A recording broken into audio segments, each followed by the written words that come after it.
जइहे पाँच के चल जइहे नाच के।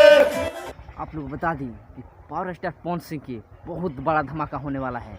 आप जानते हैं पावर स्टार पवन सिंह 5 जनवरी को बहुत बड़ा ब्लॉकबस्टर गाना लेने वाला है। हमार जन्मदिन 5 जनवरी के है। आप लोग बता दें कि अगर मेरी वीडियो आई, हम वीडियो स्टार्ट करते हैं। Hi guys, welcome to my new channel Bhojpuri information. आप लोग स्वागत है। आज हम बात कर रहे हैं पावर स्टार पवन सिंह के आने वाले गाने के बारे में। आप लोग बता दें कि जो कि आज पावर स्टार पवन सिंह की फोटो बहुत ज़्यादा वायरल हो रहा है, जो कि आप मेरी स्क्रीन पर देख रहे हैं।